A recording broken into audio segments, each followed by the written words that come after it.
용감한 토크쇼 직설 시작합니다. 먼저 주식시장 상황 살펴보겠습니다. 이가람 캐스터가 전해드립니다. 이 시각 시황입니다. 오늘 양지수 5% 넘게 급락하며 출발했습니다. 지수부터 살펴보겠습니다. 중동 전쟁 속 등락을 반복하는 코스피, 오늘은 장 초반부터 매도 사이드카가 발동했습니다. 현재는 7.31% 하락합니다. 5,176선 지나가고 있습니다. 이틀 연속 상승세 이어간 코스닥, 미국과 이란의 전쟁에도 견조하게 좀 버티고 있었는데 현재는 5.83% 떨어집니다. 1,086선 지나가고 있습니다. 수급 상황 살펴보겠습니다. 지난주 금요일 유가증권 시장에서는 개인만 홀로 매수 우위를 보였는데 오늘도 개인만 지금 사자 포지션 취하고 있습니다. 개인 현재 2조 원 넘게 순 매수하고 있고요. 외국인과 기관은 오늘도 동반 매도 우위 보입니다. 외국인은 1조 2천억 원 넘게, 기관은 9,100억 원 넘게 순 매도하고 있습니다. 코스닥 수급 상황으로 넘어가 보시죠. 현재 코스닥에서는 외국인만 팔자 포지션 취하고 있습니다. 외국인 1,744억 원 순 매도하고 있고 개인과 기관은 동반 매수 우위 보입니다. 개인은 1,400억 원 넘게, 기관은 630억 원 넘게 순 매수하고 있습니다. 시가총액 상위 종목들 살펴보시죠. 지난주 금요일 국내 반도체 투톱은 차익 실현 매도가 출회되면서 모두 1%대 약세를 기록했습니다. 주말 사이 필라델피아 반도체 지수가 4% 가까이 급락한 가운데 국제 유가가 배럴당 $100를 돌파했다는 소식도 전해졌는데요.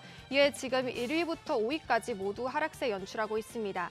삼성전자 8.93% 급락합니다. 17만 1,400원에 거래되고 있고요.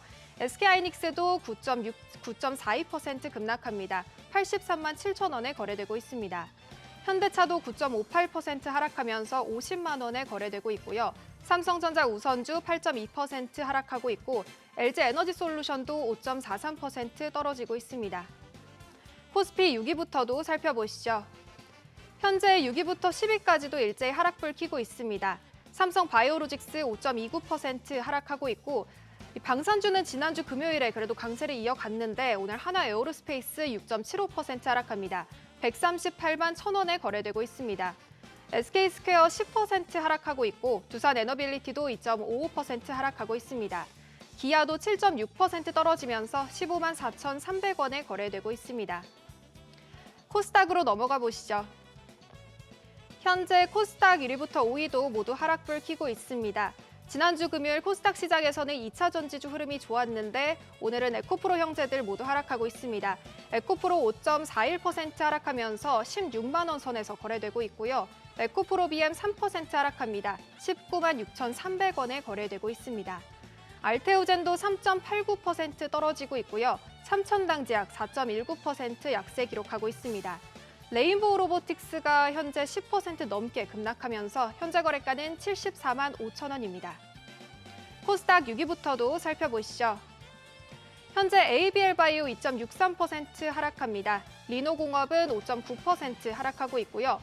코오롱 티슈진도 5.13% 내려가면서 10만 7,200원에 거래되고 있습니다. 리가켄바이오 5.47% 하락하고 있고요. 펩트론 홀로 지금 상승불 켜고 있습니다. 9.89% 급등하면서 28만 9천 원에 거래되고 있습니다. 오늘의 특징 종목 살펴보시죠. 이란 전쟁이 2주차에 접어든 가운데 중동 지정학적 긴장이 최고조에 달하고 있습니다. 무엇보다 국제 유가가 배럴당 $100를 돌파했는데요. 러시아의 우크라이나 침공 이후 4년 만에 다시 $100를 넘기면서 글로벌 에너지 시장의 유가 쇼크가 확산되고 있습니다. 이에 오늘 정유주가 강세 보이고 있습니다. 중앙에너비스 지금 20% 급등하고 있고 흥구석유도 13.22% 상승하고 있습니다. 두 번째 특징 종목으로 넘어가 보시죠. 비료 관련주도 강세 기록하고 있습니다. 이란의 호르무즈 해협 봉쇄로 전 세계 비료 공급에 제동이 걸린 건데요. 걸프국들이 생산한 비료는 대부분 호르무즈 해협을 통해 수출되기 때문입니다. 현재 지금 남해화학 상한가 기록했습니다. 29.91% 폭등하고 있고요. 조비도 30% 가까운 폭등세 연출하고 있습니다. 외환 시장으로 넘어가 보시죠. 글로벌 금융시장 불안이 커지면서 달러화가 강세를 보였습니다. 오늘 환율은 16원 60전 급등해서 1,493원에 개장했습니다. 오전 9시 33분 기준으로는 1,494원 60전에 거래됐습니다. 지수 다시 한번 살펴보시죠. 현재 코스피 7.5% 하락합니다. 5,166선 지나가고 있고요. 코스닥도 여전히 5.97%, 지금 6% 하락하고 있습니다. 1085선 지나가고 있습니다. 지금까지 시장 상황 전해드렸습니다. 시장의 다양한 이슈들을 풀어보는 시장 따라잡기로 이어갑니다. 이경수 하나증권 수석연구위원 나오셨습니다. 안녕하십니까? 네, 안녕하십니까? 일단 장 초반 상황이 상당히 안 좋습니다. 코스피, 코스닥 양시장 모두 급락, 매도 사이드카도 발동이 됐습니다. 일단 뭐 오늘 같은 장세는 이제 너무 이제 호가창이라든지 지수의 어떤 그 움직임을 너무 주시하는 것보다는 약간 좀 다른 액션을 취하는 게 어떨까 생각이 듭니다. 아무래도 창을 닫을까요, 그냥? 그게 낫지 않을까요? 예, 이 변동성이라는 것은 이제 사실 이제 뭐 두세 달에 한 번씩 이렇게 찾아오는 것이 맞는데 최근 같은 경우에는 너무 이제 변동성이 컸기 때문에 투자분들의 어떤 심리 상태도 사실 이제 좀 많이 심히 걱정이 되고요. 전반적으로 우리가 이 호가창을 본다고 해서 죄송합니다. 우리가 크게 뭐 이득되는 측면은 없거든요. 그리고 저희 이제 뭐 한국 증시에 지금 외국인들이 매도세가 당연히 나타나고 있겠죠. 현재로도 나타나고 있고 이런 흐름은 글로벌적인 어떤 안전 자선 선호의 후행적인 어떤 액션일 뿐입니다. 그러니까 한국 증시가 사실은 이제 가장 빨리 오픈을 하지만 전 세계적인 어떤 그 안전 자선 선호를 빠르게 해지하는 그런 창구다 보니까 이런 시장은 사실 이제 한국 투자분들께서는 사실 스트레스가 많은 수밖에 없는 환경인 것 같습니다. 그러다 보니까 글로벌 대비해서 한국이 이제 변동성이 조금 더 커 보이고 선물 지수도 워낙 거래가 많이 되다 보니까 장이 안 열리는 미국 기준, 뭐 유럽 기준으로 봤을 때는 글로벌 어떤 그 증시 부인들 국가들의 어떤 그것들 해지하고자 하는 그런 이제 변동성 매매를 한국에서 좀 많이 한다라는 측면이 분명히 있는 것 같습니다. 그래서 환율도 지금 많이 오르고 있죠. 1,500선까지 높아진 수준이고 가장 우려가 심한 유가 같은 경우도 이제 거의 상당히 110달러까지 거의 이제 트라이하는 그런 모습입니다. 그래서 변동성이 큰 장에서는 어떻게 보면 우리가 너무 호가에 좀 관심을 갖기보다는 저는 이제 강조를 드리는 부분이 이런 호가가 중요한 게 아니고 기간이 중요하다. 뒤에서도 언급이 되겠지만 어떤 변동성 이후에는 우리가 뭐 바닥에서 걸어놓는다, 뭐 1%, 2% 미만에 우리가 바닥을 잡는다 이런 액션보다는 한 달 정도는 약간 좀 시간을 좀 두고 우리가 편안하게 생활을 하는 것이 맞다 이렇게 생각을 하고 있습니다. 네, 이제 아마 투자자들 입장에서 걱정하는 건 그런 걸 것 같아요. 지난주와 같은 정말 아찔한 변동성이 나타날까? 뭐 12% 이렇게 폭락을 해버린 이제 그런 장들을 혹시 또 보게 되지 않을까? 어떻게 전망하십니까? 뭐 가능할 것 같습니다. 예, 그럴 수도 변동성의 잠재적인 어떤 변동성은 계속 높습니다. 예, 이 유가라는 것은 기본적으로 러우 우리 전쟁 때에서도 우리가 이제 경험을 했겠지만은 여러 가지 유가 자체가 경기에 미치는 영향 한 가지의 변수만 보면 기업 이익이라든지 어떤 경기의 지표라든지 이렇게 크게 변화되는 그런 측면이 아닙니다. 지금 글로벌 기준으로 보면 제조업 안에서도 에너지의 비중이 적어졌고 무엇보다도 서비스업 비중이 커졌기 때문에 유가라는 한 변수가 어떤 그 영향을 크게 미친다, 악재가 된다라고 보기에는 좀 어려워요. 그렇지만 심리라는 분위기가 있겠죠. 그리고 유가라는 것은 이제 파급 효과가 있습니다. 운임비도 상승이 되고 어떤 이제 뭐 채굴 하는데도 비용이 들고 뭐 우리가 가축을 하는데도 소하고 이제 돼지를 기르는데도 이제 비용이 많이 들 거고요. 서서히 물가 지수를 올릴 수 있는 그런 이제 트리거가 될 수가 있기 때문에 상당히 좀 크게 부담이 된다. 러우 전쟁 때 사실 이 유가가 한 90불 되었던 게 130불까지 빠르게 올랐고요. 다시 90불까지 내려오기까지 거의 이제 3개월 이상 걸렸거든요. 그래서 이런 측면 그리고 당시에 미국 금리가 올라갔고 미국 물가 지수가 상당히 좀 많이 가파르게 올라갔던 2022년도 상반기하고 하반기에 우리가 다 이제 기억을 하실 것 같습니다. 그래서 그런 변동성을 어느 정도 열어야 된다라는 측면으로 봐야 될 것 같고 지금 전반적으로 러우 전쟁도 계속해서 이어졌겠지만은 그때 당시보다는 뭐 지수는 많이 올라왔지만 그 3개월, 1개월에서 3개월까지는 상당히 고통스러웠던 그런 경험이 있을 겁니다. 그래서 서두에서 말씀을 드렸지만 이 변동성이 결국은 한 달 이후에는 경험적인 어떤 여러 가지 이벤트를 보면 모두 다 거의 90% 이상이 한 달 이후에는 이제 이 이슈 전에 어떤 그 지수를 회복을 하고 오히려 플러스 전환이 되긴 하지만 그 사이 뭐 1주라든지 2주라든지 이런 쪽은 계속해서 마이너스를 겪는 측면이 있습니다. 그리고 1개월 이후에도 회복이 못했던 시기가 있는데요. 그거는 이제 IT 버블과 금융위기 시기. 그러니까 1990년도하고 2007년도 요 정도 수준입니다. 사실 그때 당시에는 지금하고 좀 비교하기 좀 어려운 측면이 있습니다. 왜냐하면 그때 당시에 어떤 그 금융 시스템 자체는 보이는 손의 개입이 상당히 좀 최소화되어 있는 어떻게 보면 상당히 퓨어한 자본주의의 컨셉으로 볼 수가 있을 것 같아요. 그렇지만 지금 같은 경우에는 정부가 어떤 그 금융이라든지 어떤 경기에 상당히 적극적으로 개입을 하는 측면이 있습니다. 이 얘기는 결국은 심증적으로 우리가 뭐 한국 정부든 미국 정부든 이란 정부든 글로벌리 어떻게 이런 것들을 빠르게 회복을 시키고 특히나 미국 같은 경우에는 이런 것들이 어느 정도 빨리 좀 이제 정리가 되어야 본인들의 어떤 그 권력 이양에도 상당히 도움이 되는 측면이 있기 때문에 보이는 손에 대한 어떤 심증적인 믿음 이런 것들이 필요하다. 그래서 어떻게 보면 지금 호가차를 엄청나게 보고 불안한 심리를 계속해서 하기보다는 단순하게 뭐 1주, 2주 정도는 좀 이제 호가창보다는 어떻게 보면 이 기간 매수를 하는 거죠. 일주일 이후에 다시 좀 이제 어느 정도 매수를 하고 2주 후에 다시 매수를 하고 약간 한 달 정도는 우리가 저가 매수, 평단을 낮춘다라는 컨셉으로 우리가 베팅을 하는 게 낫지 않을까 이렇게 생각을 하고 있습니다. 네. 많은 분들이 이 고민도 하실 것 같아요. 전쟁이라는 게 영원하지는 않을 거고 언젠가 끝이 날 텐데 그러면 전쟁 이후에 코스피가 예전 체력을 회복할 펀더멘털을 회복할 수 있겠냐라는 거죠. 최고치 6,300까지 넘어섰던 코스피였는데 지금 이제 5,000선도 약간 위협스러울 정도로 내려갔단 말이죠. 그럼 전쟁이 끝나고 나면 아무 일 없었다는 듯이 다시 예전 6,000 이렇게 넘고 갈 거냐 아니면 동력이 좀 꺼질 거냐 약해질 거냐 이제 이 부분들도 많이 걱정하실 것 같아요. 사실은 이제 한국 증시 기준으로만 본다면 글로벌 증시가 다 회복이 됐다라고 했을 때는 한국의 어떤 반등 임팩트는 클 수가 있다 이렇게 생각을 합니다. 두 가지 어떤 그 이점이 있는데요. 한국 같은 경우는 글로벌 대비해서 상대적으로 이익이 상당히 좀 좋다라는 측면이 있습니다. 우리의 그 실적이라든지 이익 올해 이제 거의 500조가 넘는 영업이익을 버는 이런 컨셉을 뭐 평화한다는 컨셉에서 보면 뭐 레거시 반도체 사이클이 푼이다.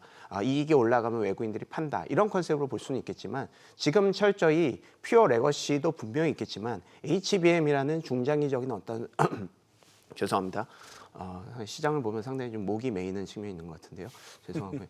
일단은 이런 측면이 있기 때문에 HBM 같은 경우에는 사전적인 주문적인 컨셉이고 이곳은 사이클 산업이라고 볼 수는 없거든요. 그래서 지금 하이닉스 같은 경우 외국인들 수급이 뭐 삼성전보다는 좀 덜 빠진 측면도 있고 삼성전도 HBM 관련한 어떤 탑재를 하기 위한 상당한 노력을 하고 있다는 측면, 기대감은 있을 수가 있다는 것이죠. 그래서 과거의 어떤 한국의 레거시의 사이클과 그때 당시의 레거시 사이클의 이익의 수준하고는 전혀 좀 다른 측면이 있다는 첫 번째 어떤 이점이 있을 것 같고요.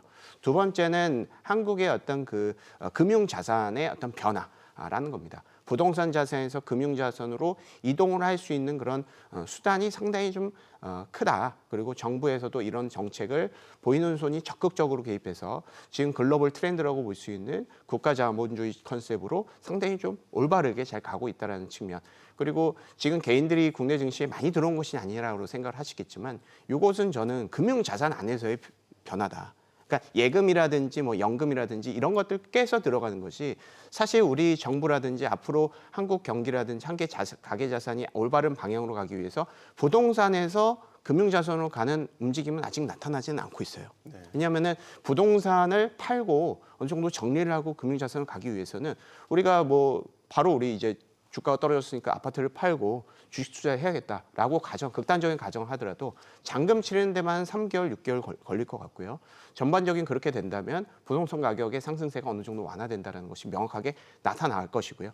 그래서 지금 개인들의 수급 자체가 상당히 가파르게 뭐 현물 기준으로는 매도겠지만 ETF로 봐야 됩니다. 그러니까 금융 투자의 어떤 그 순매수는 계속 늘어나고 있는 그런 측면이기 때문에 개인들의 수급에 대한 어떤 그 중장기적인 임팩트 그리고 금융자산의 전 세계의 어떤 그 국가든 금융자산과 부동산 자산의 어떤 비중 자체가 해당 국가의 밸류에이션을 결정한다라는 논리는 저희가 이제 지난 방송을 통해서 저는 여러 번 좀 말씀을 드렸던 부분이 있습니다. 그래서 금융자산 비중이 높은 뭐 유럽이라든지 뭐 캐나다라든지 뭐 호주라든지 일본이라든지 이런 쪽은 모두 다 밸류에이션이 높은 측면이 분명히 있는 것 같고요. 그래서 개인들의 어떤 수급의 포텐셜 자체는 상당히 좀 높은 수준으로 유지가 되고 있다.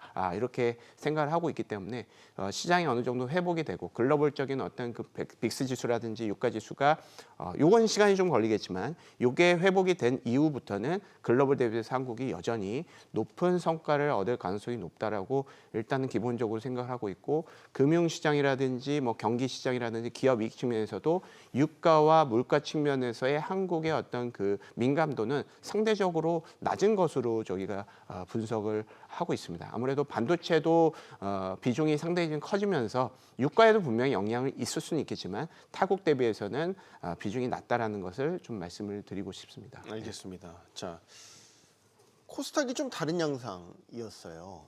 지난주 마지막 거래에서 코스닥은 굉장히 큰 폭으로 강세를 보였거든요. 오늘 같은 경우는 이제 급락폭이 꽤 크긴 한데 변동성 측면에서 보면 좀 더 코스피보다 자극적으로 오르고 내림을 보이고 있는 것 같고 급등할 때 이렇게 급등하고 또 빠질 때 이렇게 빠지는 이유를 뭐 어떻게 봐야 될까요? 일단 추세적으로 이제 코스닥은 코스피를 따라가는 그런 컨셉으로 봐야 되겠죠. 그렇지만 이제 최근에 어떤 코스닥의 뭐 액티브 ETF의 어떤 출시라든지 정부의 어떤 그 코스닥 그 정책을 코스닥을 강력하게 부양한다라는 그런 기반을 마련하는 물론 요거는 시간이 상당히 좀 많이 걸리는 작업이긴 합니다. 한국의 코스닥이 미국의 나스닥 같이 이런 컨셉으로 보기에는 아직까지는 좀 미진한 면이 많아요. 그래서 앞으로 이게 이제 정책적으로 훌륭하게 진행이 된다라는 그런 기대감이 반영이 되는 것 같고요. 그리고 코스닥 같은 경우에는 이제 코스피의 변동성에 따라갈 수는 없겠지만 코스피보다는 조금 나은 수준의 수익률을 보일 수가 있다라고 생각합니다. 아무래도 지금 이제 서두에서 말씀드렸다시피 한국 주식의 상승의 핵심적인 그 임팩트는 개인들 수급이라고 봐야 될 것 같습니다. 그런 측면에서 봤을 때는 상당히 뭐 규모가 코스닥 대비해서 거의 뭐 12배, 13배 큰 코스피보다는 코스닥의 어떤 그 개인들의 수급에 대한 영향력이 조금 더 클 수가 있습니다. 그래서 만약에 주가가 급락을 한다, 코스닥이 급락을 하는데 개인들의 수급이 똑같이 1조씩 들어왔을 때의 어떤 임팩트를 기준으로 봤을 때는 코스닥이 조금 날 수가 있다는 것이죠. 그래서 그렇다고 뭐 코스닥이 코스피 대비해서 코스닥이 뭐 5% 빠지는데 코스닥이 5% 오르느냐 이런 컨셉이라고 볼 수는 없겠지만 코스피보다는 조금 안정적인 성과를 좀 얻을 수가 있지 않을까. 그리고 코스닥 안에서도 우리가 중장기 성장성이라든지 실적이라든지 이런 것들을 조금 이제 잘 분석을 하게 된다면 약간 지금 이제 단기적으로 변동성 안에서도 약간 파도를 타는 그런 단기적인 그런 공격적인 투자분들께서는 사실 코스닥에 대한 어떤 베팅이라든지 트레이딩도 충분히 노려볼 만한 그런 시기가 될 수는 있다라고 판단하고 있습니다. 종목을 한번 짚어볼까요? 삼성전자, 하이닉스 가장 많이 이제 뭐 국민주로 등극한 상황이니까 이런 장에서 오늘 또 많이 빠지고 있단 말이죠. 주가 보여주시죠. 지금 삼성전자의 경우에는 뭐 총파업 가능성까지 거론되고 있어. 엎친 데 덮친 격으로 악재들이 좀 나오고 있는 상황이다. 자, 그러면 일종의 이제 삼성전자, 하이닉스 주가가 한참 피치를 올릴 때는 포모가 나타났죠. 사지 못하신 분들이 일종의 이제 아까워하는 뭐 이제 이런 흐름이었다면 지금 많이 빠졌을 때에 이런 데는 어떤 식으로 대응을 하는 게 좋을까요? 사실은 이제 한국의 반도체야말로 좀 전에 서두에서 말씀드렸던 이제 1개월 정도의 그 시간이 필요하지 않나 이렇게 생각을 하고 있습니다. 사실 올해 기존에 한국 반도체 외국인들의 순매도가 30조인데 시장의 순매도가 30조였거든요. 그러니까 올해 외국인들은 삼성전자, 하이닉스만 팔았다라고 얘기해도 무방합니다. 그래서 이런 흐름에 대해서 우리가 좀 잘 생각해 볼 필요는 있습니다. 분명히 좀 전에 말씀드렸다시피 외국인들이 국내 증시의 어떤 그 반도체의 어떤 그 레거시의 사이클 올라갈 때 팔아야 된다. 저퍼에 우리가 팔고 고퍼에 들어간다. 이런 컨셉으로 흔히 얘기하는 어떤 액션일 수도 있고요. 당시에 뭐 지금 올해 기준으로만 보면 대만은 2월 달까지 매수를 하고 한국 반도체는 매도를 했단 말이죠. 네. 그래서 이 액티브 컨셉에서 TSMC를 매수를 하고 우리 국가의 어떤 그 반도체를 매도한 액션은 분명히 있습니다. 여기에다가 패시브 컨셉으로 봤을 때 EWY라는 ETF가 있습니다. 외국인들이 한국 증시로 들어온다라는 그런 컨셉의 핵심은 EWY라는 블랙록의 ETF를 통해서 들어오는데 해당 지수, 해당 ETF에 추정하는 그 벤치마크 지수는 MSCI 코리아 25, 50의 지수입니다. 25, 50의 의미가 뭐냐면 한 종목, 그러니까 종목에 캡이 쓰여져 있는 거예요. 요거는 미국의 어떤 세법상을 따랐던 이 인덱스라고 보면 될 것 같은데 한 종목에 5%가 넘는 그런 비중을 가진 종목군들의 합산이 50% 미만이어야 된다. 그리고 한 종목의 맥스가 25% 미만이어야 된다. 이런 그 규정이 있어요. 그러니까 MSCI 코리아 같은 경우에 유동시총 비중으로 100% 반영이 되는데 그 안에서 본인들이 추정하는 MSCI 코리아 25, 50이라는 요 인덱스 같은 경우에는 캡이 씌워져 있다는 거죠. 지금 삼성전자의 MSCI 코리아 안에서의 비중은 22%에서 23% 정도 되고 하이닉스 같은 경우도 거의 이제 20% 육박하는 16%에서 17% 정도 됩니다. 그럼 요 두 가지의 합산이 물론 50% 미만이지만 요 50%에 가까워지면 질수록 외국인들은 리스크 관리를 하는 겁니다. 전반적인 어떤 비중 조절을 하는 것이죠. 그래서 단기적인 어떤 이런 수급적인 임팩트가 있다. 삼성전자 하이닉스 같은 경우에는 좀 억울하겠죠. 다른 종목군들이 비중이 높지 않기 때문에 본인들이 요거에 캡이 걸려서 외국인들이 매도할 수밖에 없는 환경이 되어버린 것이죠. 그래서 지금은 삼성전자 하이닉스가 어느 정도 좀 이게 외국인들 매도세가 완화되기 위해서는 전반적인 어떤 반도체가 조금 조정이 돼서 한국의 어떤 그 지수 안에서의 비중이 어느 정도 좀 안정화되는 측면. 두 번째는 코스닥, MSCI 코리아에도 코스닥 시가총액 상위 종목군들이 대거 들어가 있거든요. 네. 해당 종목군들이 좀 올라가면서 삼성전자하고 하이닉스가 짊어진 짐을 조금 더 덜어낼 수 있다라는 그런 기대감 이런 것들이 좀 있어야 될 것 같습니다. 그리고 그렇기 때문에 결국은 이런 이제 시장의 변동성은 좀 어느 정도 해소가 된 이후에 반도체가 올라갈 수 있다라고 생각하는 게 맞는 것 같고 글로벌 트렌드에서도 지금 IT 뭐 빅테크 중에서도 하드웨어가 상당히 좀 각광을 받다가 최근 이제 전쟁 이후에 약간 소프트웨어 쪽으로 약간 시장의 어떤 그 센티먼트가 넘어가는 측면도 분명히 우리가 좀 체크를 해볼 필요가 있으면 좋을 것 같다 이렇게 판단하고 있습니다. 네, 지금 뭐 전쟁이 격화되는 상황이다 보니까 국내 방산주에 대한 관심이 좀 뜨겁더라고요. 뭐 예를 들면 LIG 넥스원이라든지 하나 에어로스페이스 주가가 뭐 지금의 안 좋은 시장에서 아주 상대적으로 고공행진하고 있습니다. 이런 흐름은 당분간 계속될 것으로 보시는지요? 일단은 뭐 시장하고 반대로 움직이지 않을까 이렇게 기본적으로는 좀 생각을 하고 있습니다. 그렇지만 그렇게 뭐 해치 수단 컨셉으로 보기는 좀 어려운 것이 일단 기본적으로 뭐 천궁의 아랍에미리트의 어떤 그 요격률이 패트리어트 미사일보다 높았다라는 그런 이제 보도가 나오고 있잖아요. 그래서 96%를 요격을 해서 패트리어트 미사일이 뭐 가격 그 패트리어트 미사일도 요격률이 한 90% 정도 되는 것 같습니다. 그렇지만 그거보다 좀 높고 가격은 한 3분의 1로 싸다라는 컨셉으로 상당히 한국의 방산주가 지금 상당히 좀 크게 부각이 될 수도 있다고 봅니다. 다만 일단 기본적으로 이 방산주가 올라간다는 것은 시장이 당분간 불안할 것이다. 중동의 경쟁이 계속해서 격화될 것이다라는 그런 가정에서의 센티먼트가 상당히 부각이 된 것으로 판단하는 게 맞는 것 같습니다. 왜냐하면 한국의 방산주 같은 경우에는 밸류에이션이 100배 넘는 종목군들도 있고요. 네. 일단 기대감이 상당히 좀 큰 측면이 있기 때문에 센티먼트, 그러니까 펀더멘탈 컨셉, 뭐 천궁의 요격률 이런 컨셉보다는 글로벌적인 어떤 전쟁의 어떤 이제 격화 움직임 이런 컨셉에 연동이 될 가능성이 크다라는 컨셉으로 보고 있기 때문에 방산주의 어떤 그 투자 컨셉은 오르면 팔아야 되는 것이 아닌가.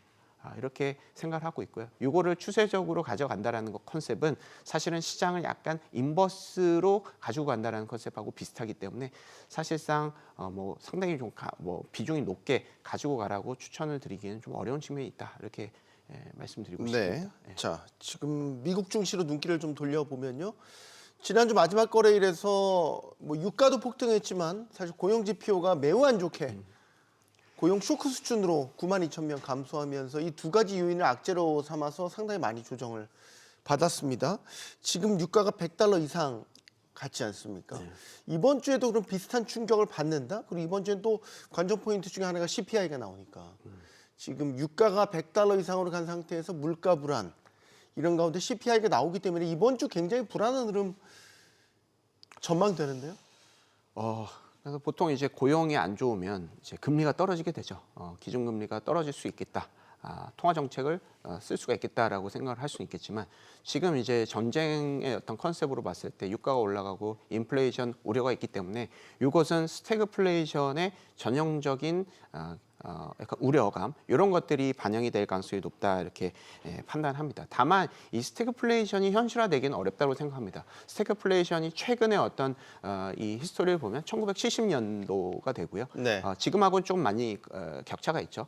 그때하고 이제 좀 비교하기가 좀 어려운 측면이 있는 게 지금 이제 중앙은행들의 상당히 조금 데이터 기반의 어떤 시장을 선도하려고 하는 그런 액션들이 상당히 좀 좋은 측면이 있는 것 같고 당시에 제조업 베이스의 비즈니스하고는 지금 서비스업 측면에서의 어떤 비중이 상당히 좀 크기 때문에 유가의 어떤 영향력이 상당히 좀 낮을 수가 있다라는 측면으로도 볼 수가 있을 것 같습니다. 그래서 스태그플레이션이 본격화되는 그런 컨셉보다는 이런 우려감이 계속해서 지속이 되면서 결국은 이란 쪽이나 미국 쪽에서나 기본적으로 이제 타코라고 볼 수 있는 약간 이런 컨셉으로 항상 좀 나오면서 본인들의 어떤 그 미국의 전체적인 어떤 그 경기 지표를 살리려고 하는 액션부터 나올 가능성이 높다라고 생각합니다. 이런 것들을 그대로 방치를 하고 유가의 파급 효과가 결국은 물가지수를 올려가지고 금리를 올려놓고 전반적으로 이 금융시장에 대한 어떤 그 컨셉을 채권으로 다 옮겨가는 그런 안전자산 선호가 부각이 되는 그런 파급 효과가 있기 때문에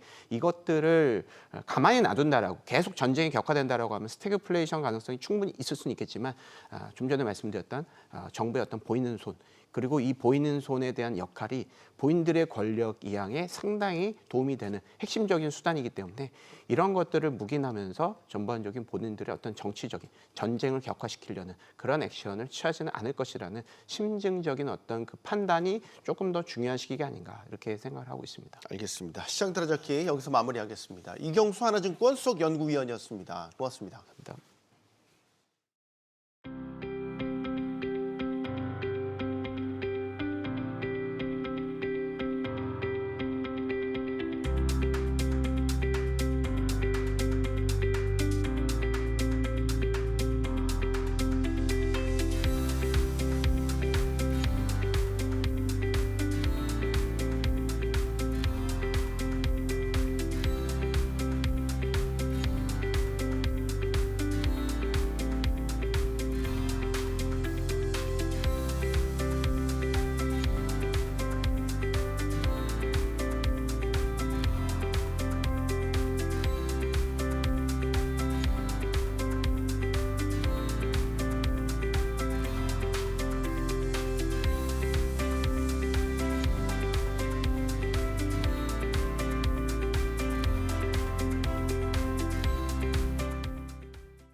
자, 미국과 이스라엘 그리고 이란의 전쟁이 계속되면서 중동 전역에 긴장감이 흐르고 있습니다. 자, 이런 지정학적 리스크가 부각되면서 전 세계 금융시장도 긴장의 끈을 놓지 못하고 있죠. 이란 사태가 어떤 방향으로 전개될지 지금부터 이야기 나눠보겠습니다. 함께해 주실 세 분 모셨습니다. 고려대 아시아-아프리카 개발협력센터 서상현 연구위원 나오셨고요. 또 우리은행 박형중 이코노미스트, 또 현대차증권 김재승 연구원 나오셨습니다. 안녕하십니까? 안녕하세요. 용감한 토크쇼 직설은 SBS 비즈 뉴스 앱과 유튜브에서 실시간으로 시청하실 수 있습니다. 자, 트럼프 미국 대통령은 지상군 투입에는 말을 아꼈습니다. 그러면서도 이란의 차기 지도자 선출에 관여하겠다는 뜻을 밝혔는데요. 트럼프 대통령의 발언 듣고 오겠습니다. I don't even want to talk about it now. It's, I don't think it's an appropriate question. You know, I'm not going to answer it. Could there be? Possibly, for very good reason. We don't want to come back every 5 years or every 10 years and do this. So we want to pick a president that's not going to be leading their country into a war. 이란이 새 최고 지도자로 하메네이의 차남인 모주타바를 만장일치로 선출을 했습니다. 자, 그런데 이제 트럼프 대통령이 이전에 이 모주타바에 대해서 부정적인 뜻을 밝힌 바가 있죠. 그럼에도 불구하고 차기 지도자로 내세웠다. 이게 이제 뜻하는 바가 뭐냐라는 부분이 가장 궁금할 것 같습니다. 네, 일단 이란은 지금 현재 전시 상황에서 아시겠지만 이제 군부, 그다음에 특히 이제 이스라엘 혁명수비대 중심으로 현재 똘똘 뭉쳐 있습니다. 네. 예, 그러면 이들은 이제 전쟁을 단기적으로 끝내기보다는 보다 장기적으로 간다.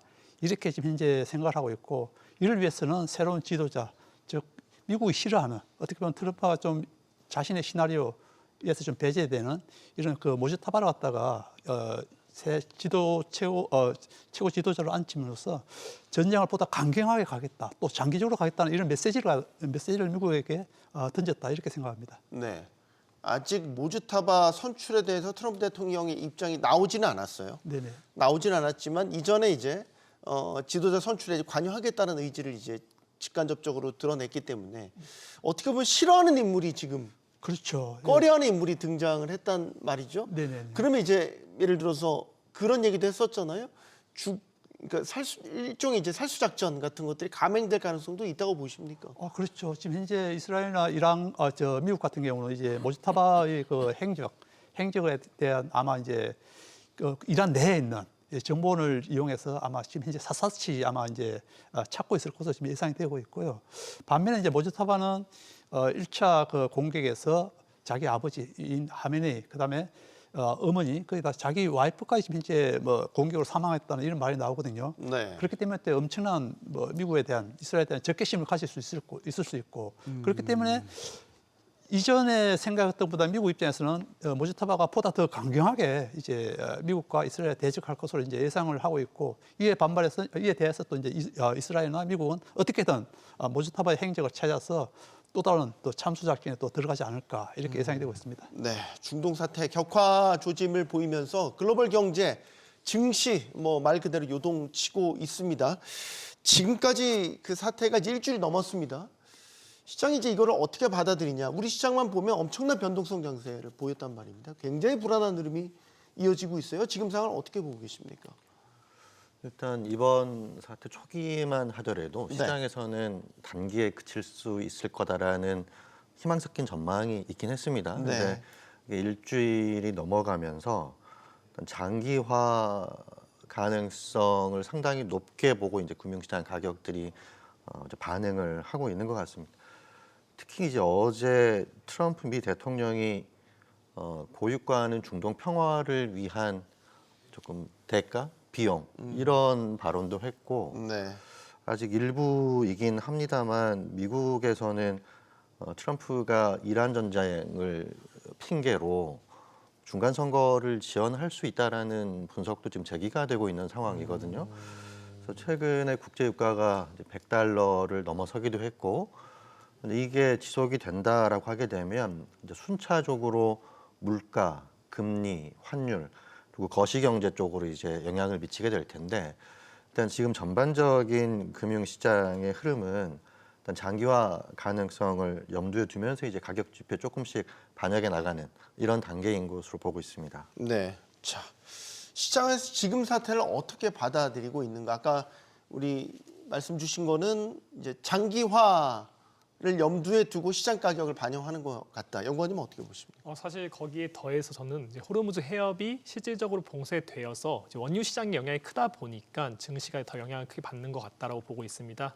사실 지난주를 복기해 보면 이제 아시아, 유럽 증시와 같이 이제 유가에 민감했던 국가들은 많이 빠졌지만 다른 미국이나 중국 증시는 처음에는 많이 안 빠졌었거든요. 하지만 금요일도 가면 갈수록 이제 호르무즈 해협이 실질적으로 봉쇄되었다 이런 뉴스가 나오면서 유가가 이제 급등하기 시작하니까 그때부터는 실질적으로 미국 경제에도 더 영향이 있지 않을까라는 생각이 많이 드는 것 같습니다. 그 과정에서 이제 한국 증시도 계속적으로 부진한 흐름을 보이고 있고요. 그렇기 때문에 가장 중요한 것은 결국에는 유가의 흐름이 증시에 영향을 미치고 있다라고 보고 있고, 그 이유는 사실 뭐 여러 가지 경제에 미치는 영향도 있겠지만 저는 오히려 약간 더 중요하게 보는 포인트가 이런 유가 상승이 미국의 물가를 좀 자극할 수 있고, 그것이 연준의 기준금리 인하 사이클을 조금 후퇴시킬 수 있지 않을까라는 우려가 커지고 있다라는 쪽에서도 더 한국 증시 그리고 아시아 증시가 안 좋은 영향을 미치는 것이 아닌가라고 보고 있습니다. 잘 아시겠지만 이런 달러 지수가 강세를 보이는 과정에서는 아시아 증시와 한국 증시가 약세를 보일 수밖에 없는 환경을 보이거든요. 하지만 네. 잘 아시는 것처럼 연준의 지금 기준금리 인하가 올해라면 6월에서 7월 다시 인하할 것으로 전망되었지만, 전쟁이 있고 나서 지난주 금요일 기준으로는 9월부터 이제 금리 인하에 들어가지 않을까라고 좀 기대를 하고 있더라고요. 특히 또 내년까지는 3회 인하를 전망했었는데 전쟁 전에는 지금 2.5회까지 좀 내려온 모습을 보이고 있기 때문에 네. 이런 것들이 달러와 강세에 영향을 미칠 수 있고, 그러면 한국 증시에는 좀 부정적으로, 아시아 증시에는 부정적으로 영향을 미치는 것 같다라고 보시면 될 것 같습니다. 예, 지금 말씀드린 순간 코스피는 서킷 브레이커가 발동됐다는 소식 하나 더 전해드리도록 하겠습니다. 계속 진행을 해보죠. 이제 우리가 우려하는 건 이런 거죠. 변동성 장세. 그러니까 우리가 지난주에 봐왔었던 정말로 10%가 넘는 그 역대 최대 폭락, 이런 것들이 지금 계속 될까? 이게 변동성이 너무 크면 투자자들은 너무 피로하잖아요. 현기증 장세라고 해서 어떻게 보십니까?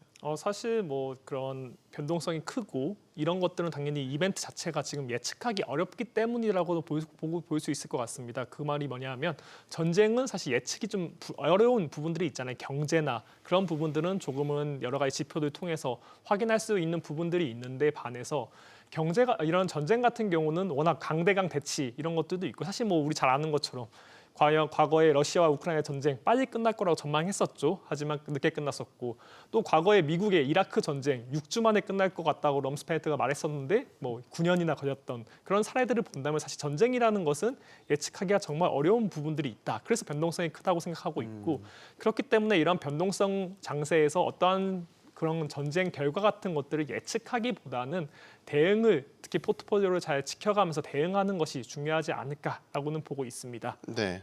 자, 변동성 장세에서 지금 우려되고 있는 게, 지난주의 흐름도 보면 개인들이 낙폭이 컸던 장에서 과감하게 매수세로 들어왔었고, 또 레버리지 투자도 있었고, 일부는 또 뭐 신용이라든지 이런 거래도 많이 한 것으로 지금 집계가 되고 있죠.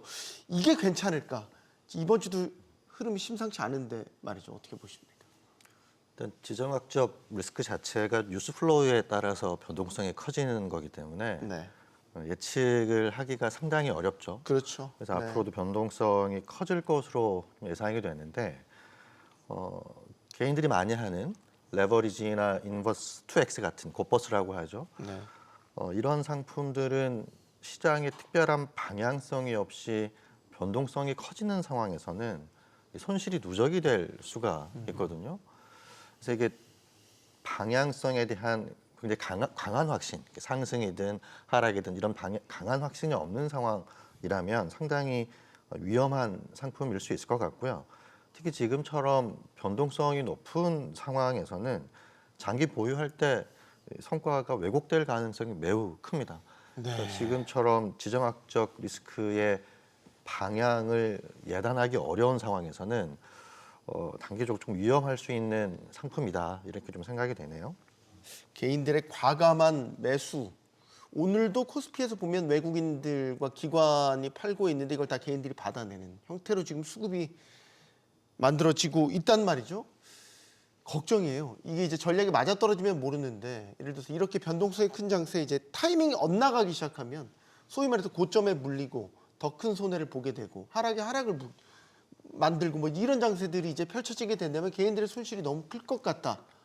이런 걱정이 현실적으로 드는데. 사실 뭐 앞에서 말씀해 주셨던 것처럼 맞을 것 같습니다. 그런 것들이 결국에는 개인 투자들의 지금 최근 들어서 매수 비중이 높아지고 있고 거래량 비중도 지속적으로 높아지고 있는 과정이기 때문에 그 과정에서 개인들이 사실 장기적인 투자를 하기보다는 단기적으로이고 이런 고 레버리지 상품들에 대한 좀 수요가 높기 때문에 그런 것들을 고려했을 때 이런 변동성 장세에서는 손실을 볼 가능성이 상당히 높다라고 보고는 있습니다. 아까 말씀 주셨던 것처럼 이런 지수가 오르지는 않더라도 레버리지 상품이나 인버스 상품들은 손해를 계속적으로 누적될 수 있거든요. 그런 네. 것들을 고려했을 때는 사실 좋지 않은 상황인 것 같다라고 보고 있습니다. 하지만 반대로 생각해 보면 좀 더 먼 미래를 봤을 때 이런 개인 투자들의 수급이 존재하고 있기 때문에 시장이 좀 지지할 수 있는 것 같고 더 나아가서 우리 장에서 만약 이런 심각한 이벤트라고 할 수 있는 전쟁 리스크가 해소된다면 한 번 더 코스피가 올라갈 수 있는 근거로 삼을 수도 있지 않을까라고 보고 있습니다. 제가 이런 단기 이벤트가 종료 시, 특히 이제 이제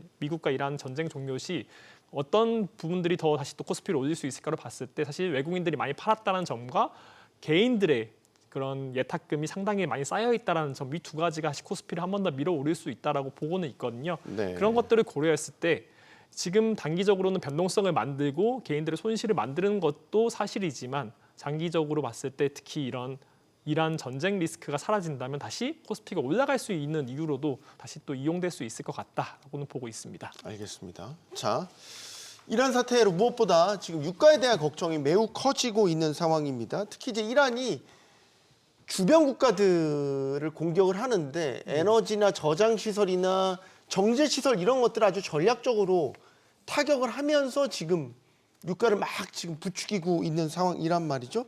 일종의 이제 어떻게 보면 작전처럼 보여지는 전략적 타격이다 이렇게 보여집니다. 예, 그렇죠. 이란으로서는 이제 뭐 전력 면에서 군사적 전력 면에서 이미 많은 타격을 받았거든요.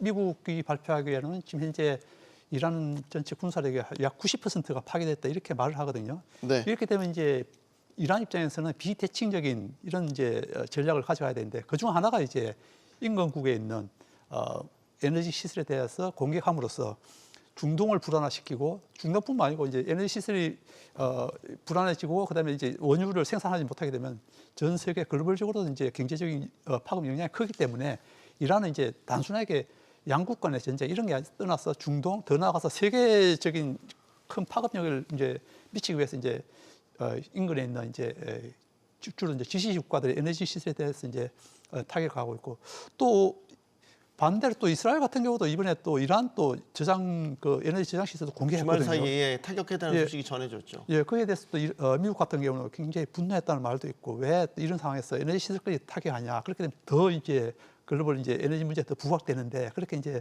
또 미국에서는 또 이렇게 분노했다는 말이 있는데 좌우지간 일단 이란 같은 경우는 이제 물귀신 작전이죠. 자기만 죽지 않겠다. 예, 전 세계를 불안화시키겠다. 이것을 하나 일환으로서 이제 중동 지역을 갖다가 인근 국가들을 갖다가 타격하고 있는 것 같습니다.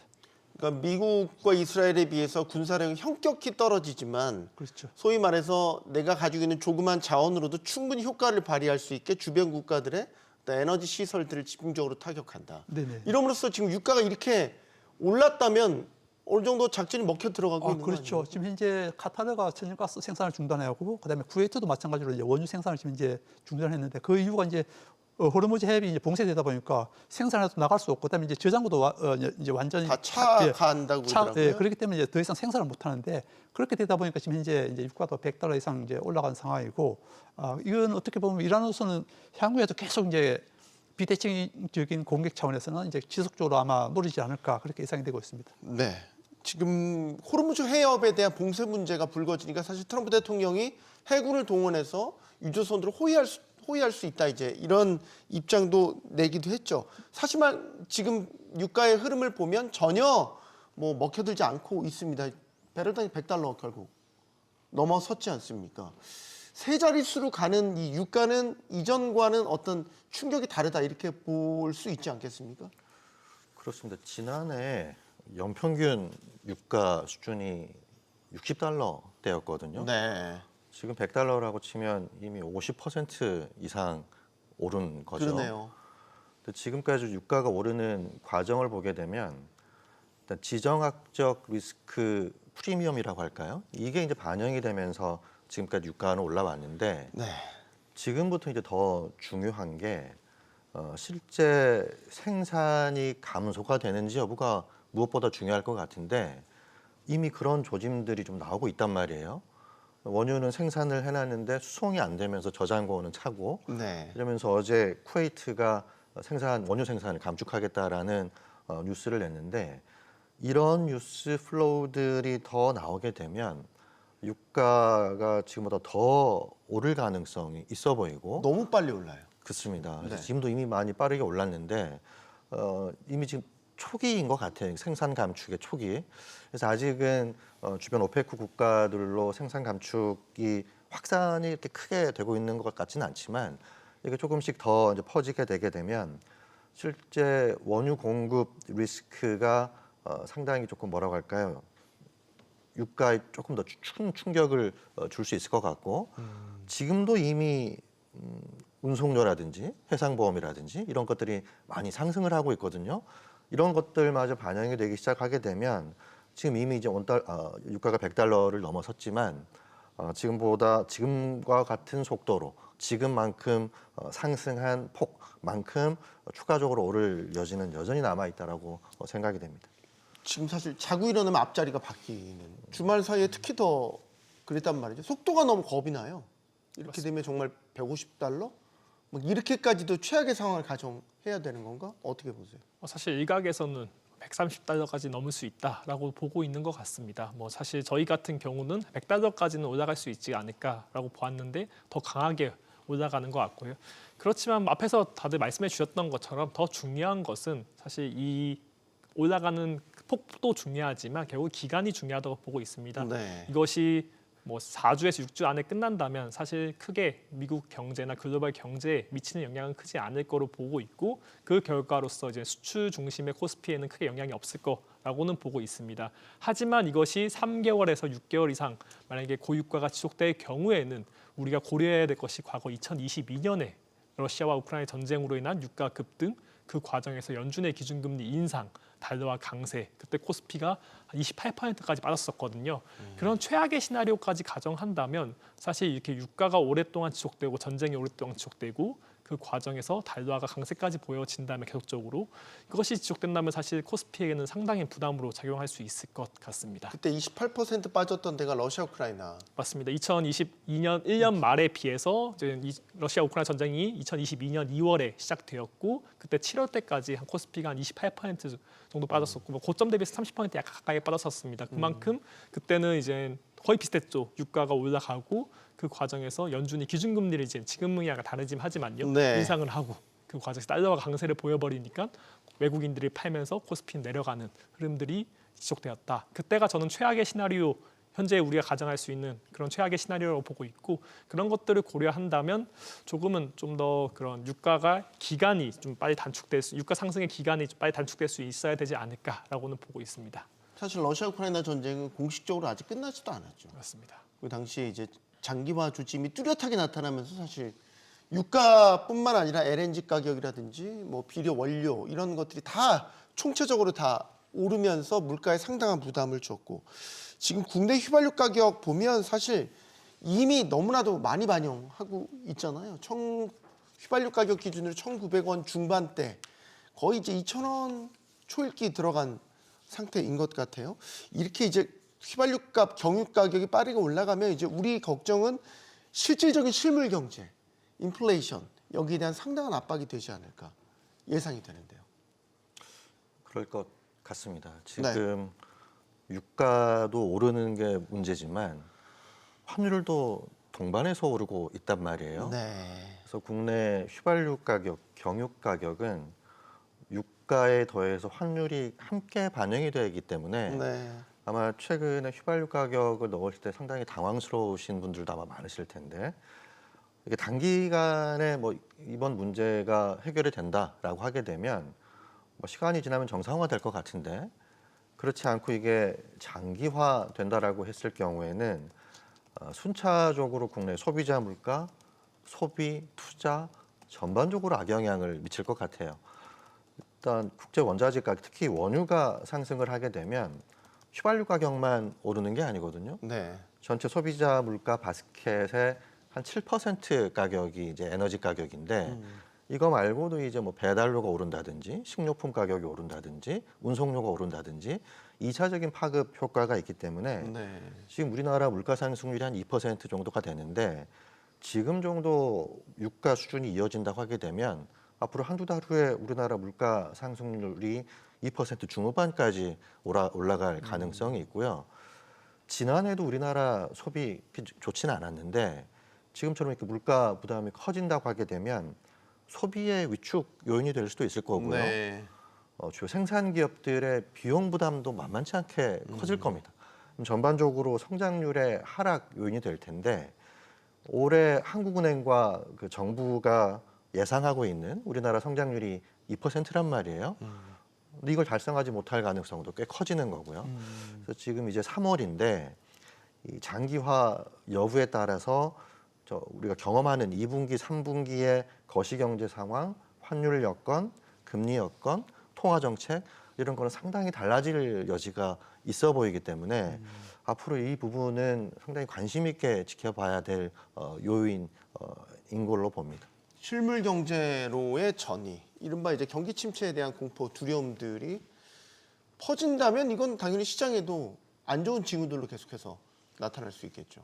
맞습니다. 하지만 저는 이제 그렇게 되더라도 시장 전체에 아주 큰 타격이 있을 것 같다라고 보고 있지는 않습니다. 사실 네. 지금 코스피 그리고 한국 경제에서 좋았던 부분은 사실 AI 그리고 반도체라고 볼 수 있을 것 같은데요. 네. 그런 부분들은 사실은 뭐 이런 전쟁이나 유가와는 조금은 별개의 좀 그런 내러티브라고 보고는 있습니다. 소위 말하는 AI 투자 사이클 글로벌에서 그 과정에서 AI 투자 전쟁인 거죠. AI 투자 전쟁이 일어나고 있고 그 과정에서 이제 우리나라 메모리 반도체에 대한 수급 부족 요것으로 인해서 한국 수출과 한국 그런 AI 투자 그리고 매출 이런 것들이 잘 나오고 있기 때문에 사실 이런 것들은 뭐 유가가 아주 오랫동안 급등하고 뭐 정말 연준이나 아니면 한국은행 그런 쪽의 통화 정책이 바뀌는 그런 흐름을 보이지 않는 이상 사실 뭐 저도 힘들겠지만 사실 뭐 소비 같은 것도 안 좋아지겠지만 사실 코스피 전체에는 어느 정도 버퍼는 좀 존재할 거로 보입니다. 네. 하지만 아까 말씀드렸던 부분처럼 정말로 큰 통화 정책에 큰 변화가 있다면 조금은 더 영향이 크지 않을까라고 보고 있고 그런 쪽에서 더 중요한 포인트로 작용할 수 있을 것 같다라고 보고 있습니다. 알겠습니다. 자, 이런 사태와 관련해서 또 하나의 변수가 크루드족의 실제 참전 여부였습니다. 근데 트럼프 대통령 입장이 좀 바뀌었습니다. 네. 크루드족의 참전을 찬성하는 듯하다가 이제 네. 반대하는 쪽으로 기류가 선회했어요. 네. 네. 네. 이건 어떻게 봐야 됩니까? 뭐 일각에서는 크루드족이 뭐 거부했다, 거절했다, 참전을 거절했다 이런 말도 나오거든요. 아마 그것도 하나의 좀 뭐 이슈가 같은데 사실 크루드족 같은 경우는 지난 몇 세기 동안 사실은 이제 서방이라든지 강대국의 이용만 당하고 자신들이 목표로 하고 있는 국가 건설을 하지 못했거든요. 네. 뭐 크루드족 자체가 세계 최대 어떻게 보면 국가를 건설하지 못한 민족 중에 하나인데 인구도 약 3,000에서 3,500만 명 가까이 되거든요. 네. 그중에 이제 한 1,000만 명 가까이가 현재 이란 내에 있습니다. 이란 내에 거주하고 있고 바로 국경을 맞대고 있는 이라크에 또 크루드 자치 정부가 있죠.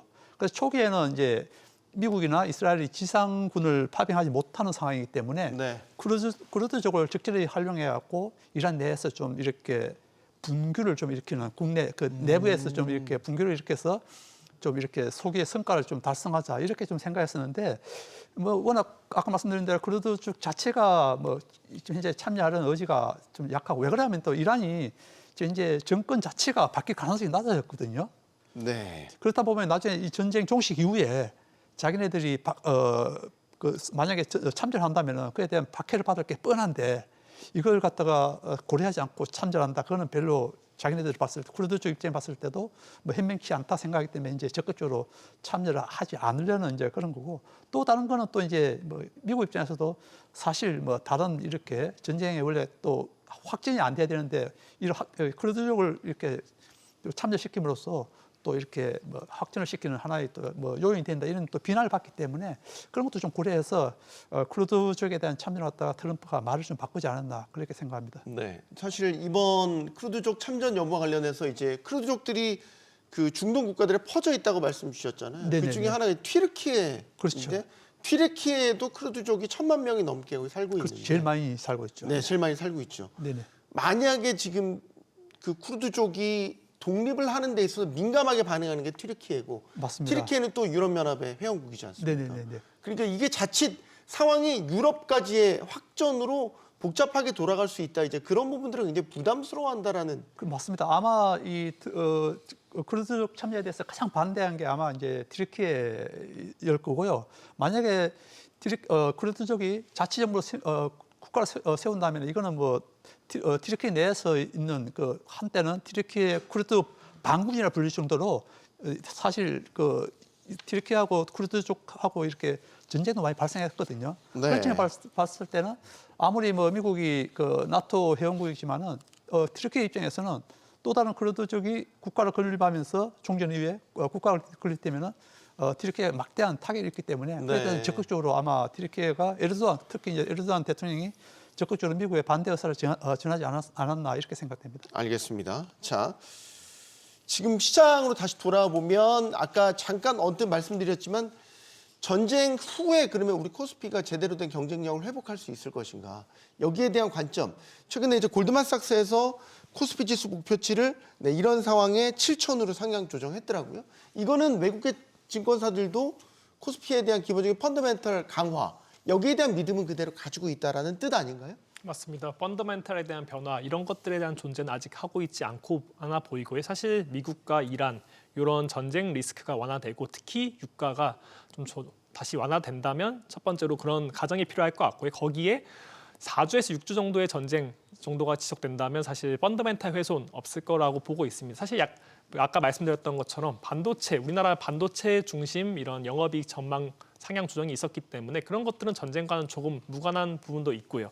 그 과정에서 마지막으로 수급, 아까 말씀드렸던 외국인이 지금 많이 팔았던 상태긴 하지만 네. 외국인 더 들어올 만한 룸 충분히 존재하고 있고요. 또한 개인들의 고객 예탁금 상당히 많이 몰려 있기 때문에 그런 것들 언제든지 다시 증시로 돌아올 수 있는 자금이라고 보고 있거든요. 그런 것들이 다 뭉쳐졌을 때 저는 이게 단기 이벤트로 끝날 것인지 아닐지 거기에 대한 전망을 드린다기보다는 이게 과거 이제 이란 또는 중동 사례들을 보았을 때 항상 증시로 봤을 때는 전쟁이 끝나는 거와 관계없이 보통 한 달 정도 코스피에는 영향을 미쳐왔었고 그 이후로는 상승장에 다시 들어갔다. 이런 조정식 매수 전략이 유효하다. 이런 쪽의 측면에서 말씀드릴 수 있을 것 같고 거기에 지금 과거 우리가 지금 현재 코스피의 그런 펀더멘탈적 요소들을 고려한다면 사실 7,000선까지 다시 한 번 더 트라이할 수 있지 않을까라고는 보고 있습니다. 네. 결국에는 이제 펀더멘털에 대한 신뢰일 것 같은데 외국계 증권사들이 많이 이제 시각이 바뀌었잖아요. 이런 거 보면은 이제 전쟁 후에 예전의 수준을 회복할 수 있을 것인가? 이건 이코노미스트도 의견을 좀 듣겠습니다. 좀 하나 생각해 볼 부분이 있는 것 같습니다. 뭡니까? 지난해부터 우리나라 증시가 가파른 상승을 이어왔던 거는 네. 코스피 이익 전망의 상향, 거기에는 반도체 기업의 이익 전망 상향이 있었단 말이에요. 네. 그래서 이 반도체를 어떻게 보느냐에 따라서 한국 증시의 올해 그리고 내년 그림이 조금 그려질 수 있을 텐데 네. 뭐 다 아시겠지만 반도체와 AI는 대표적으로 에너지 소비가 많은 다에너지 소비 산업입니다. 네. 지금처럼 국제 유가가 높은 수준을 유지한다면 AI와 반도체를 생산할 때 드는 생산 비용이 높아질 수 있거든요. 네. 거기에 더해서 AI와 반도체는 대표적인 장비 산업이라고 투자 산업이죠.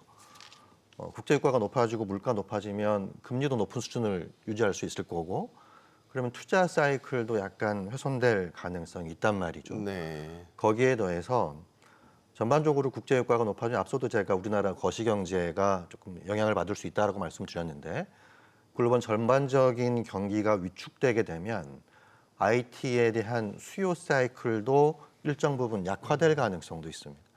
그래서 일단 지금 현재로서는 장기화되지 않는다라는 전망 하에서 보면 코스피가 7,000도 가능하고 긍정적으로 볼 여지는 있지만 이 사태 여파가 장기화돼서 방금 앞서 말씀드렸던 네. 고유가 장기화로 인한 생산 비용 상승, 고금리 유지에 따른 투자 비용 상승, 그리고 수요 위축 이런 것들이 벌어지게 되면 우리나라 반도체 기업들의 이익 전망 상향 추세가 횡보로 전환된다거나 하향 조정될 가능성이 있거든요.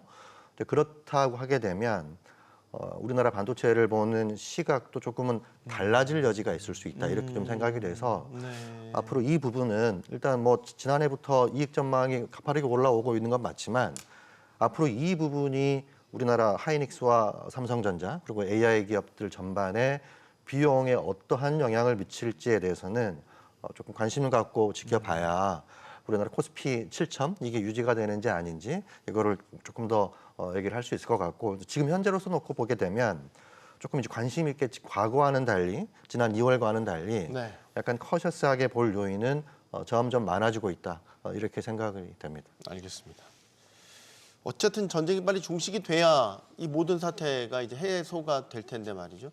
지금 트럼프 대통령은 이란을 향해서 무조건적인 항복을 요구를 하고 있습니다. 이란도 겉으로는 끝까지 항전하겠다라는 의지를 네네. 밝히고 있고 말이죠. 네네. 강대강 대결이 당분간은 계속될 것 같다. 이렇게 보십니까? 사실은 이번 주말을 기점으로 해서 지난 주말을 기점으로 해서 약간 좀 물밑 협상이 좀 있지 않을까. 물론 뭐 이란에서는 또 공식적으로 누군가 어느 국가가 뭐 중재를 했다 이런 말을 하긴 했는데 좀 중재가 좀 본격화되지 않을까 생각했었는데 오늘 뭐 모주타파가 이제 이렇게 다시 새 최고 지도자로 이제 이렇게 올랐으면서 네. 사실 단기간에 이제 또 이렇게 협상이 이루어질지는 좀 미지수입니다. 특히 이제 새롭게 이렇게 취임한 모지타파 자체가 강경한 인물이기 때문에 뭐 이렇게 미국하고 협상을 바로 나선다 그건 좀 힘들 것 같고 그렇지만 또 트럼프도 사실은 이제 이 무조건 항복을 요구했지만은 또 다른 멘트로는 새 최고 지도자가 선출되면은 그와 또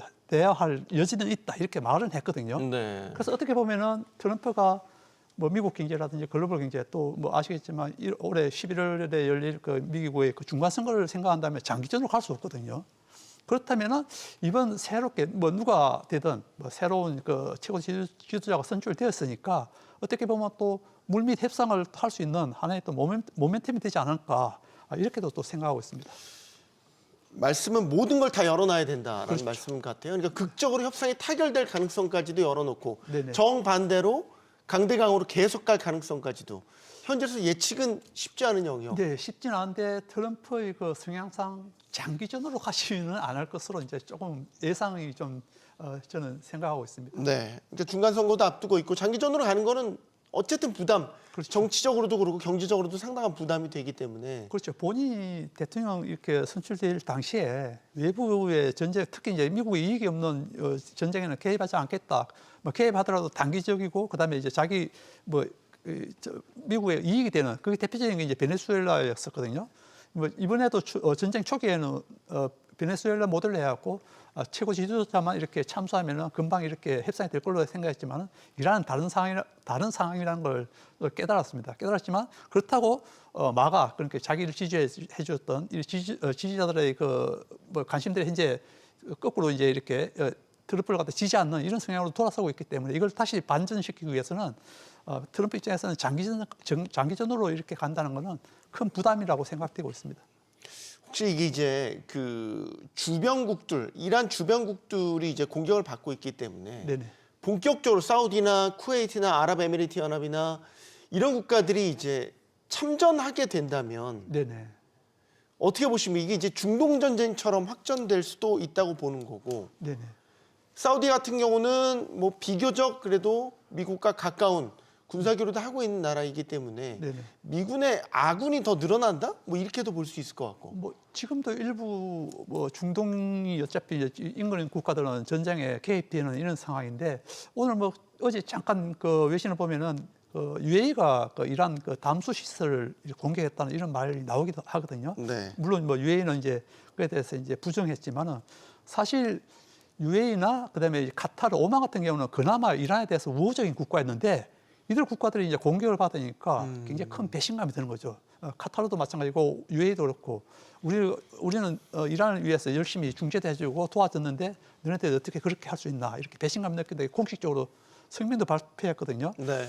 그런 측면에 봤을 때는 만약에 좀 더 이렇게 이란이 이들 그 GCC 국가들에 대한 공격을 지속적으로 한다면은 사실 이들 국가들도 외무부 장관 회의에서 자신들이 만약에 이란이 지속적으로 공격한다면 자신도 반격하겠다 이런声明을 발표한 적이 있거든요. 네. 그렇다면은 제가 봤을 때는 충분히 이들 국가들이 이란에 대한 공세를 하지 않을까 그렇게 생각되고 있고 특히 또 사우디나 UAE 같은 경우는 또 이미 뭐 미국으로부터 첨단 무기들을 많이 사놔있기 때문에 네. 공격을 만약 개입한다면 굉장히 큰 어떻게 보면 이란 입장에서는 큰 타격을 받을 수 있거든요.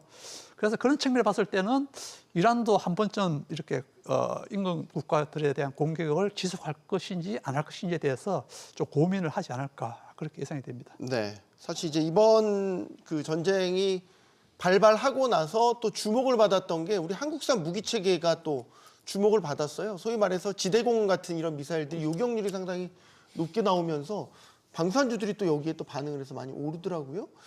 러시아 우크라이나 전쟁 때 사실 이제 폴란드 같이 이제 유럽 국가로의 우리 무기 체계가 수출되면서 되게 그때 주가가 레벨업 됐지 않습니까? 냉정하게 전쟁은 슬프지만 방산주들 입장에서는 전쟁을 통해서 또 한번 주가가 레벨업 될 기회가 있다고 보십니까? 저는 사실 방산주 투자가 상당히 중요하지 않을까라고 보고 있습니다. 네. 두 가지 측면에서 보고 있는데요. 첫 번째는 뭐 이런 지금 트럼프의 새로운 질서라고 할 수 있는 이런 세계 아래에서는 결국에 글로벌 전쟁 계속될 수 있을 것 같다라고 보고 있습니다. 이것은 이란 전쟁이 과연 끝일 것인가 이런 부분에서 생각해 볼 필요가 있고요. 2020년 이후로 확실하게 전쟁이 늘어나고 있는 모습들 발생하고 있다는 점이 결국에는 방산주가 뭐 한 번 더 리레이팅 하는 게 아니라 글로벌이 정말 중요해지는 산업으로 갈 수 있을 것 같다라고 보고 있습니다. 두 번째로는 저는 약간 또 그런 분산 투자 관점에 상당히 중요하다고 보고 있는데 네. AI 투자, 반도체 투자 이런 거 상당히 좋고 우리 코스피를 7,000P까지 만들어줄 가장 중요한 포인트죠. 하지만 이런 반도체주와 방산주는 또 별개의 그런 투자 철학, 투자 포트폴리오 차원에서 다른 투자거든요. 네. 소위 말하는 전력 투자나 뭐 원전 이런 것들은 대부분 AI 연관성이 높기 때문에 메모리 반도체와 매우 비슷하게 움직이는 경향이 있습니다. 하지만 방산주는 전반적으로 반도체 업종과 상관 개수가 낮다. 그렇기 때문에 분산 투자 관점에 상당히 유리하다고 보고 있고 그렇기 때문에 이런 방산주를 꾸준하게 포트폴리오에 가져갈 필요는 이제는 필수적이다라고 보고 있고 그렇기 때문에 이것이 뭐 전쟁이 끝났다 하면 당연히 조금은 조정이 올 수 있겠죠 방산주는. 그러면 그럴 때는 또 반도체가 올라갈 거니까 그런 측면에서 봤을 때 같이 가져가는 전략, 페어하는 전략을 꼭 가져가시는 게 맞지 않을까라고 보고 있습니다. 네.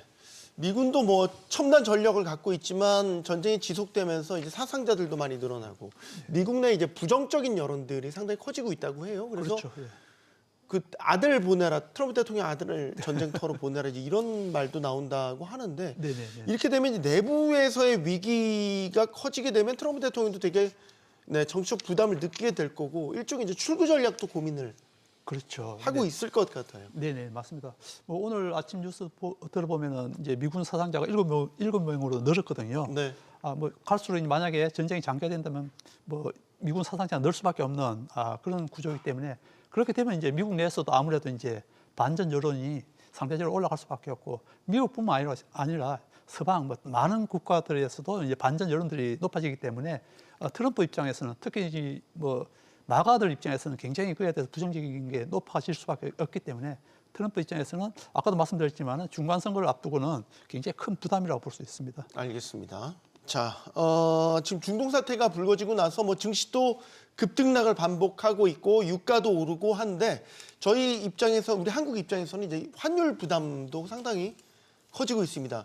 1,500원 돌파했었습니다. 그러다가 조금 수그러드는 듯 하다가 지금 다시 이 결국 전쟁의 장기전 양상이 띄어짐에 따라서 환율도 같이 동반해서 불안하게 움직이고 있는 것 같아요. 일단 원달러는 많이 올랐죠. 지금 1,500원 턱 밑까지 왔는데 네.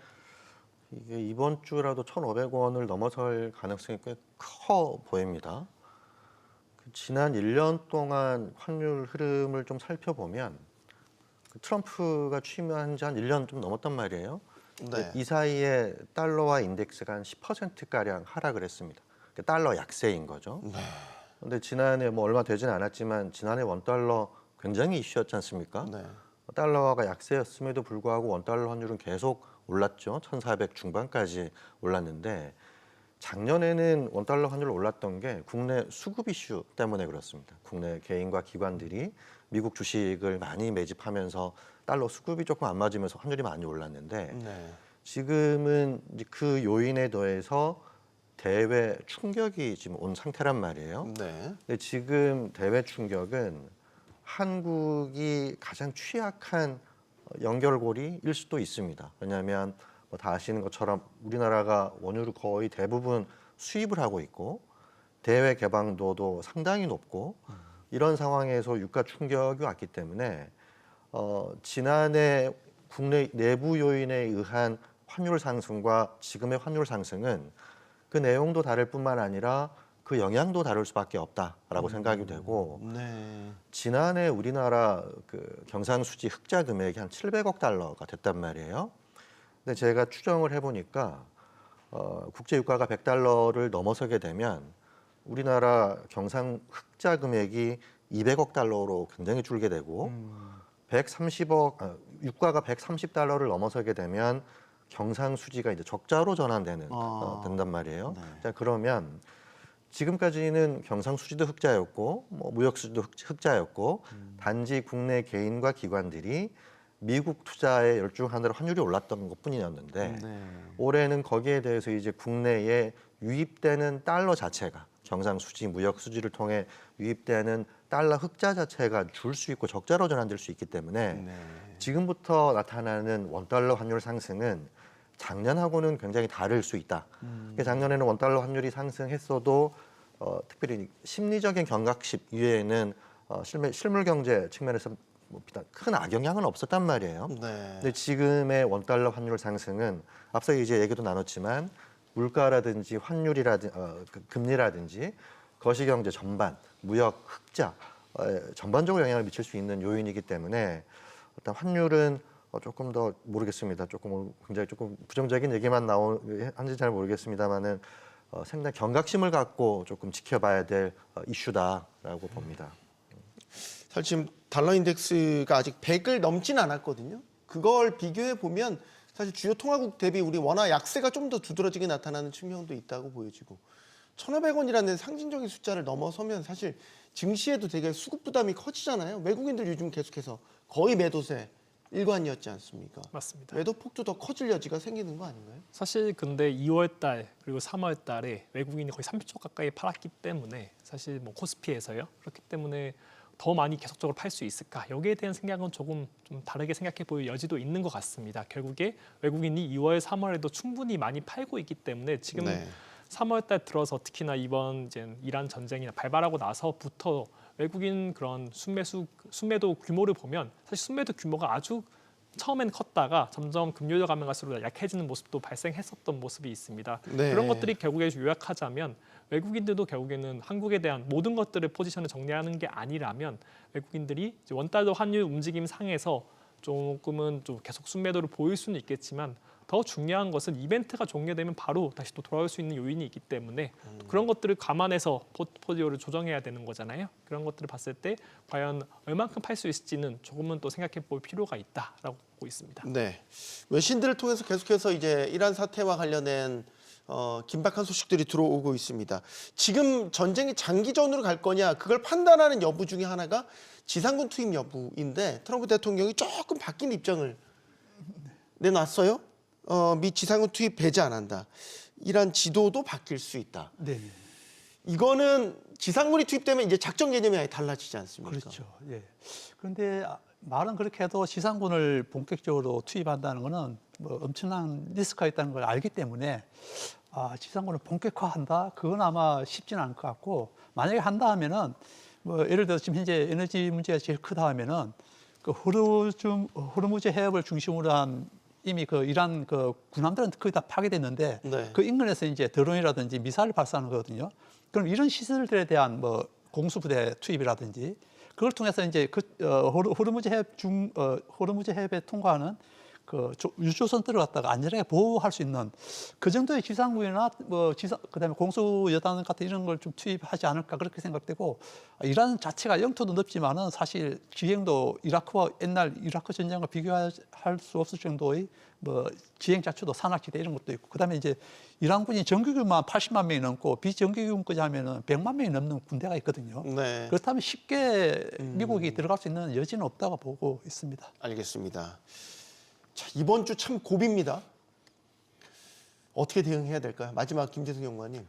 일단 기본적으로 봤을 때는 아까 말씀 주셨던 것처럼 지상군의 투입 여부 이게 가장 중요하다고 시장에서는 보고 있습니다. 네. 결국에 이런 호르무즈 해협 봉쇄 기간이나 전쟁의 장기화 여부 이런 것들은 결국 지상군의 투입 여부에 많이 달려 있다고 보고 있고 지금까지는 시장이 상당히 4주에서 6주 빠르면 늦어도 3개월 안에는 끝나지 않을까라는 기대감을 상당히 가지고는 있고 그렇기 때문에 조정시 매수 전략이 유효하다고는 보고 있지만 네. 만약에 지상군이 투입된다면 조금은 시장도 시각을 다르게 볼 수 있을 가능성이 좀 존재하고 있습니다.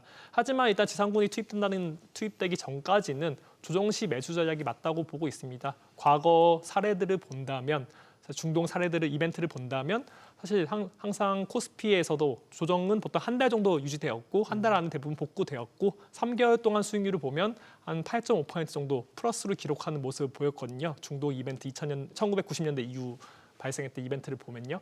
그런 것들을 봤을 때 과거 역사는 조정시 매수 전략을 지지하고 있다라는 것을 가져가시는 것은 분명히 중요할 것 같다. 그렇기 때문에 두려울수록 조정시 매수 전략은 꼭 기억하실 필요는 있다라고는 보고 있습니다. 알겠습니다. 그 과정에서 네. 업종별로 봤을 때 그래도 전쟁에 조금은 영향력이 적은 반도체 업종을 중심으로 거기에 방산주를 함께 페어링하는 네. 전략을 가져가셔야 되지 않을까라고 보고 있습니다. 알겠습니다.